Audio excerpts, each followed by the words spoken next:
আসামি চাই, আসামি চাই, রাস্তা চাই, রাস্তা চাই। রাস্তা সংস্কার না হবে, আসামি না তোলা হবে, আপনার রাস্তা ছাড়ছে না, ছাড়বে না।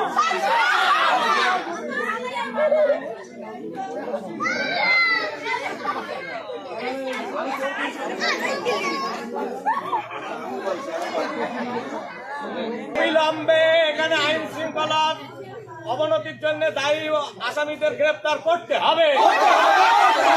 বিলম্বে এই রাস্তা সংস্কার করতে হবে, বিলম্বে এই রাস্তা সংস্কার করতে হবে। রাস্তা সংস্কার না হলে আমরা অবরোধ তুলছি না, তুলব না। আসামিদের গ্রেপ্তার না করা হলে আমরা অবরোধ তুলছি না, তুলব না। রাস্তা সারাই করতে হবে, মামুনেদের নিরাপত্তা দিতে হবে, নিরাপত্তা দিতে হবে। জীবন জীবিকার সম্পদের নিরাপত্তা দিতে হবে, জীবন জীবিকা সম্পদের নিরাপত্তা দিতে হবে। এখানে মানুষের নিরাপত্তার জন্য অবিলম্বে পুলিশ ক্যাম্প বসাতে হবে, অবিলম্বে পুলিশ ক্যাম্প বসাতে হবে, অবিলম্বে পুলিশ ক্যাম্প বসাতে হবে। অবরোধ চলছে, চলবে, অবরোধ চলছে, চলবে।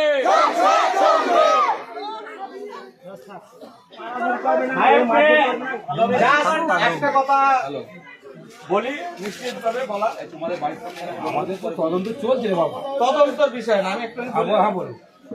বিষয়টা প্রথম হচ্ছে এই রাস্তাটা কিন্তু এখানে যে আইন শৃঙ্খলা ল অ্যান্ড অর্ডার সিচুয়েশন হয়েছে, এটা তো এক সপ্তাহের ব্যাপার।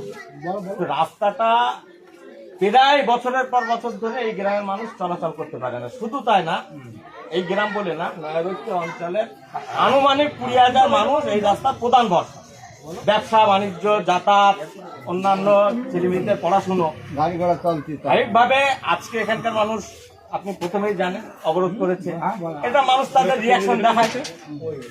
এখানকার এই বুথের স্থানীয় যিনি জনপ্রতিনিধি, তিনি এসেছে, তিনি এসে প্রথম কথা বললেন যে অর্ডার হয়ে গেছে, নোটিশ হয়ে গেছে, 6 দিন 7 দিনের মধ্যে এই রাস্তায় কাজ শুরু হবে।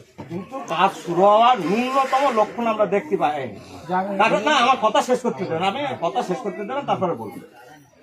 এবারে 6 থেকে 7 দিনের মধ্যে যে কাজটা শুরু হবে, তাহলে রাস্তা ধারে পাথর পড়তো, 2-4টে অন্তত রোলার না হোক, ওই পিচের ড্রাম ফ্রাম থাকতো। আমরা যেটা ঘটনা এগুলো দেখেছি, যেভাবে কাজ হয়, আমরা ওনার কথাটাই ধরে নিচ্ছি, হ্যাঁ উনি সঠিক কথা বলছেন। কিন্তু প্রশাসনের তো দুটো পার্ট থাকে, একটা পলিটিক্যাল পার্ট, উনি পলিটিক্যাল বডির মেম্বার, আর একটা হচ্ছে এক্সিকিউটিভ বডি মেম্বার, পঞ্চায়েতের অফিসার, বিডিও, বা আপনারাও প্রশাসনের অংশ, ওনার সিভিল প্রশাসন, আপনার পুলিশ প্রশাসন। কেউ একজন দায়িত্ববান কর্তা এসে এই এলাকার মানুষজনকে আশ্বাস দিয়ে যাক লিখিত, যে হ্যাঁ উনি যে কথাটা বলছেন ওই কথাটাই সঠিক, আমরা 6 থেকে 7 দিনের মধ্যে কাজ শুরু করবো, এই কথাটাই বলে যাক। এক্সিকিউটিভ বডির তরফে বলতে হবে, পঞ্চায়েতের অফিসার, এনএস, যারা সরকারি অফিসার, যার লায়াবিলিটি আছে তার চাকরির জন্য, হ্যাঁ ইনি তো 5 বছর আছেন, 5 বছর বাদে নাও থাকতে পারেন, নতুন কেউ কোনো মেম্বার হতে পারে। কথা বলেন, কথা বলেন, হ্যাঁ সেইটা ইনি প্রাক্তন মেম্বার এই বুথের। আমি এখানে ঘটনা চক্করে এই গ্রামেরই বাসিন্দা, এই মানুষজন এসেছেন, তাদের পাশে দাঁড়াতেই এসেছি।